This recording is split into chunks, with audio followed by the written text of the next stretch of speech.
purificação intensa. E detalhe, você tem que purificar tudo que você usa, você tem que purificar você. Aí veja bem, você se purifica onde? Dentro da tua casa, antes de passar no templo. Só que quando você entra em casa, a casa se torna imunda porque você pisou na casa. Aí tu tem que purificar a casa. Menina, rapaz, olha, era uma demanda tão grande tu esbarrar com uma pessoa imunda que o povo fazia? Evitava. Eu não tenho tempo para isso. Então essa mulher era uma mulher muito solitária. Essa mulher era uma mulher muito sozinha. A gente está colocando aqui o quadro para a gente poder entender o que de fato é ser vítima. Porque é necessário até para a aplicação da palavra vitimização que hajam motivos que subsidiem essa dor. Camila, por que você está falando isso? Eu vou falar rasgado. Porque tem metade aqui que precisa receber a palavra da cura, mas tem metade aqui que precisa parar de fingir que tem doença. Parar de fingir que tem problema nessa envergadura. Parar de fingir que tem coisas acontecendo a ponto de justificar uma conduta deplorável. Não é o caso dela é uma realidade. E aí essa mulher, dentro desse contexto, olha como a vida dela vai começar a mudar. Sozinha, segregada, imunda, 12 anos minando sangue, perdendo a vida dia após dia, sem qualquer possibilidade e em crise financeira. Ela não tem absolutamente saída alguma, mas ela tem uma característica que enquanto você e eu preservarmos essa característica, haverá sempre a possibilidade de uma saída, mesmo onde não há porta. Oh, meu Deus do céu! Que saída é essa, Camila? Essa saída já foi descrita pelo apóstolo Paulo quando disse: a fé vem pelo ouvir. E o ouvir da palavra de Deus. Então vem comigo, a fé vem pelo e o ouvir a palavra de Deus. Olha quando a vida dela começa a mudar. Quando no versículo aqui que nós lemos, o texto diz, porém, o que significa? Entretanto, apesar de tudo, a despeito de tudo que você viu aqui agora, ela ouvia. Algumas versões, a conjugação está no gerúndio, ouvindo. Significa que ela não ouviu uma vez, ela vinha se alimentando daquilo que Jesus fazia e as pessoas comentavam. Então veja, aonde está a saída e o início para toda e qualquer mudança, não importa qual ela seja? Manter os ouvidos abertos para o que Deus está fazendo, mesmo quando esta operação ainda não está acontecendo na sua vida. Você precisa se manter aberta a continuar ouvindo o que Ele anda fazendo, mesmo quando não é na tua casa. Você precisa se manter aberta a continuar a continuar ouvindo o que Ele anda fazendo, mesmo quando o alvo ainda não foi seu casamento. Você precisa continuar aberta a ouvir os testemunhos que outras pessoas que não você estão contando do que Jesus faz, estão contando de quem Ele é. Mas vamos falar a verdade? Como já foi ministrado aqui, a verdade é que muitas vezes, brotando em nós, e é por isso que a palavra de Deus causa tanta ressalva para que não brote em nós raiz de amargura, porque a raiz de amargura tem como um dos objetivos obstruir a nossa audição. Por quê? Por que eu vou ouvir aconteceu o que aconteceu na vida do outro, enquanto na minha vida não vivi o que eu quero? E isso vai ruminando o que já foi pregado aqui, a comparação, a inveja, e por fim você não tem raiva da bênção do outro, você tem raiva de Deus, que conhece o endereço dela, conhece o teu, mas ainda não visitou tua casa. Então Deus está nos alertando num método muito simples aqui. E o que Ele está dizendo é: mantenha seus ouvidos abertos para o que eu estou fazendo, mesmo que eu ainda não esteja fazendo na sua vida. Abra os seus ouvidos. Eu aprendi com um senhor muito querido que os ouvidos são a boca da alma. Ele disse assim: se os olhos é a janela dela, da alma, né? Concupiscência da carne por aqui, se entra aquilo que se deseja. Ele diz: se os ouvidos fossem então as janelas, O ouvido seria a boca da alma, o lugar por onde ela se alimenta. Olha isso. Porém, ouvindo falar de Jesus.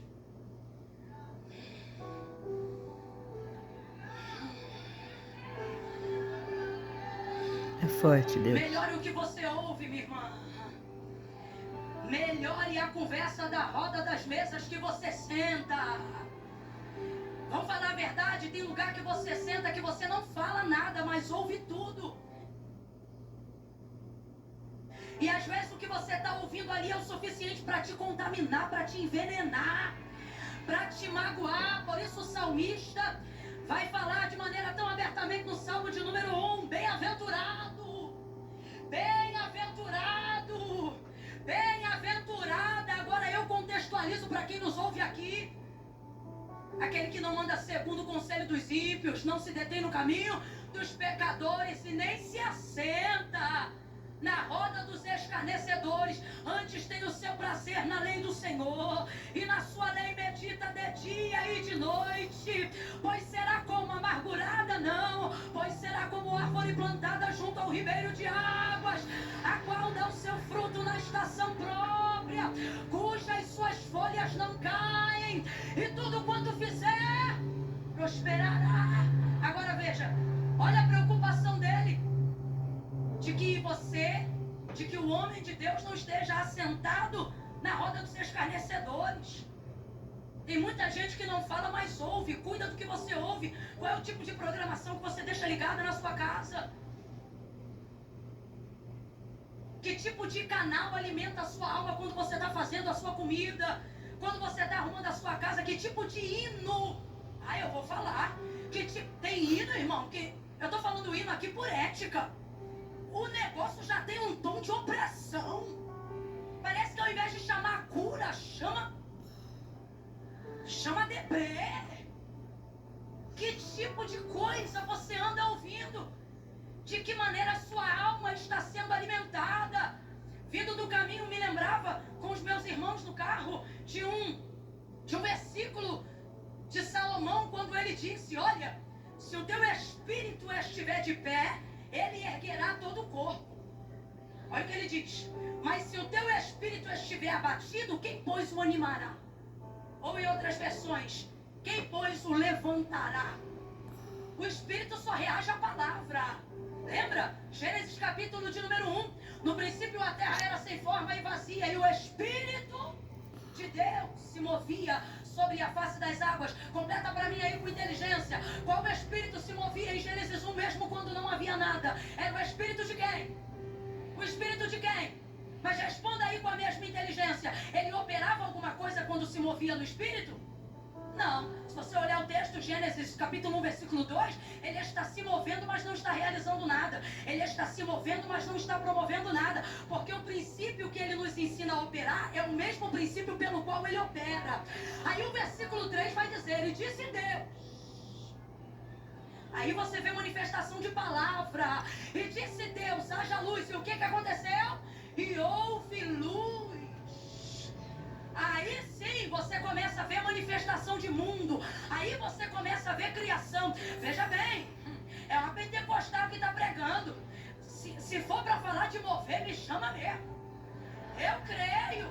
Então vai ficar nítido aqui que eu não estou militando em causa própria, porque senão eu estaria militando contra. Mas é só você olhar o texto. Havia mover e o mover era de... Não tenha medo não. Havia mover e o mover era de... Mas ele transformou alguma coisa? Ele trouxe em existência alguma coisa que não existia? Não, porque Deus não reage diante de necessidade ou emoções. O Espírito de Deus reage diante da sua...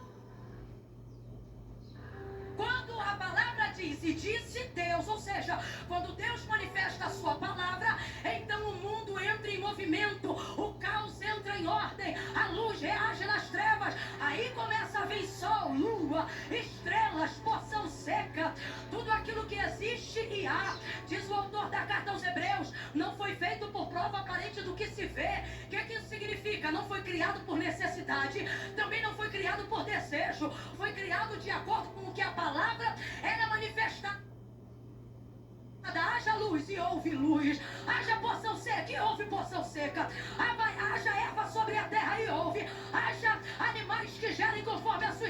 assim foi. E povoava rios, mares, oceanos. Oh, meu Deus do céu, tudo de acordo com a sua palavra.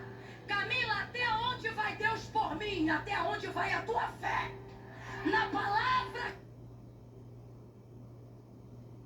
que Ele liberou.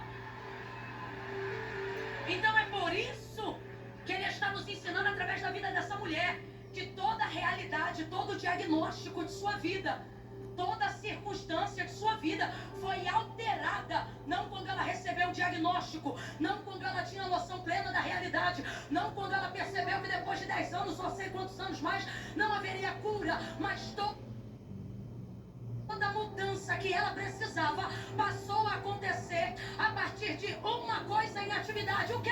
Ouvido. O que ela ouvia. É o que você ouve que muda a sua forma de pensar, de agir, de vestir. Por que o apóstolo Paulo é tão preocupado na comunidade eclesiástica com as más conversações? O que fez Deus ficar irado com o povo a ponto de querê-los destruir naquele deserto não foi o populacho, o povo que veio de Resma na saída do Egito para herdar Canaã? Aquele povo, desejando comer aquilo que comia no Egito, começou a reclamar com o povo de Israel, com os hebreus. Como eles não tinham acesso a Moisés, quem tinha acesso eram os hebreus, então eles traziam para os ouvidos do povo, o povo levava para os ouvidos de Moisés, e Moisés levava para os ouvidos de Deus. Deus desejou em dado momento destruir todo mundo, inclusive os hebreus. Nesse mesmo episódio. Por quê? Eu acho linda a colocação de um homem experiente como Paulo. Ele diz, não se iludem. Perdão, não se iludam. Não se enganem. O que é isso? Não se engane pelo chá, pelo riso de alguém, por uma mesa bonita, por uma mulher que se veste bem. Não se iludam. Não se deixe enganar. Sabe o que ele está dizendo? Não avalie uma pessoa pela sua aparência. Não determine a sua capacidade de influência pela maneira de se vestir ou por quanto dinheiro ela tem ou deixa de ter. Isso aqui não é uma crítica sobre andar bem arrumado. Se nós não ligássemos para isso, hoje eu estaria vestida de hipocrisia. Eu não sei se você percebeu, eu me arrumei. Então, isso não é uma crítica sobre o que nós devemos fazer. Sabemos que tudo que temos comunica quem somos. Só que a prioridade que seleciona as pessoas a quem eu devo ouvir não podem estar baseada na roupa que ela usa, no carro que ela tem, nas rodas de mesa, ou enquanto a comida ela pode botar em cima da mesa. Por isso há uma ressalva. Não se iludam, não se deixem seduzir. Em outras versões vai dizer, não se deixam enganar. As más conversações corrompem os bons hábitos. Fiquem vigilantes. O irmão que defraudou a irmã, ambos filhos de Davi, não fez isso sob influência do primo, que era seu amigo, e que ao saber que ele desejava a irmã de vez frear, um amigo pode salvar a reputação e o seu caráter. Olha isso. Um amigo pode salvar a lembrança de uma palavra que Deus liberou para você, mas que a dor não está te fazendo criar memória dela. Então tudo depende de quem você só quer assistir canal que jorra sangue no noticiário e depois não quer lutar contra síndromes, terrores, espanto noturno. O Senhor está dizendo, sua alma não é o resultado da sua geografia. Sua alma não é o resultado da sua conta bancária, me ouça. Sua alma é o resultado da soma daquilo que você decidiu escutar, ouvir ao longo da sua vida. O que você ouve determina sobre as suas escolhas. Ela vai ser capaz de sozinha elaborar um plano em cima daquilo que ela ouviu, um plano simples. Quer arrebentar com a vitimização? Quer sair desse lugar e compreender sua filiação em Deus? Crie um plano que você dê conta de cumprir e envolver terceiros. Olha o plano dessa mulher, eu acho ela... Ah, gente, naquele dia, eu sei que vai ter muita gente importante lá. Sara, Joquebede, mas eu vou chegar e vou dizer, me mostra aquela. Eu quero a do fluxo de sangue, eu tô... A Cananeia eu não sei se foi, mas essa é filha, essa eu sei que vai dar lá. Ó, ouvindo falar de Jesus. Diante do que ela ouviu, o que aconteceu? Ela gerou expectativa de fé. Porque o que ela ouvia? Ela ouvia o que Jesus fazia. Completa aí pra mim, por favor. O que ela ouvia? O que ela ouvia? Agora pare pra pensar isso. Você conhece um pouquinho do Novo Testamento. O que Jesus fazia? Alguém me fale alguma coisa aí que Jesus fazia. Curava quem? Curou cego? Jesus curou cego? Mais alguma coisa ele fez? Ressuscitou filho da viúva de Naim. Algum deficiente ele ajudou? Leproso curou?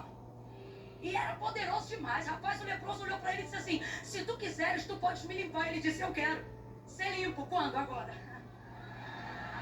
Chegou no paralítico e disse para ele: quer explicação?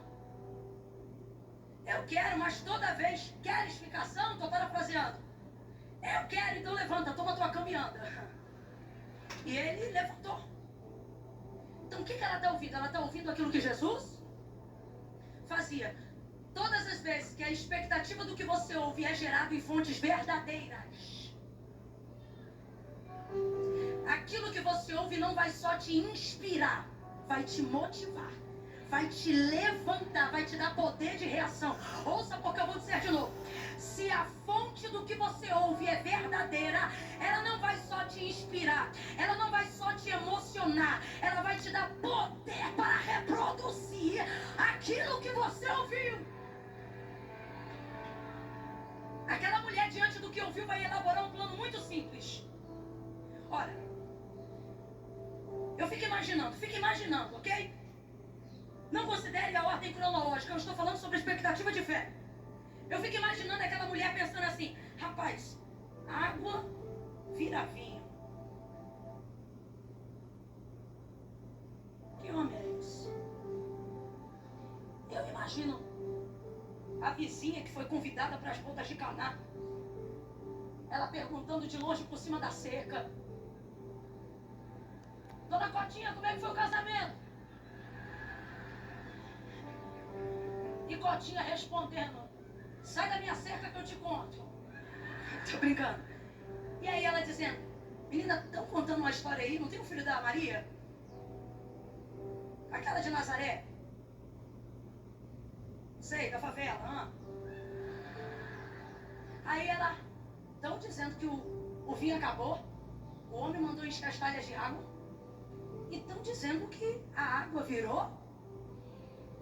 E era bom, hein? Daqui a pouco eu dou notícia.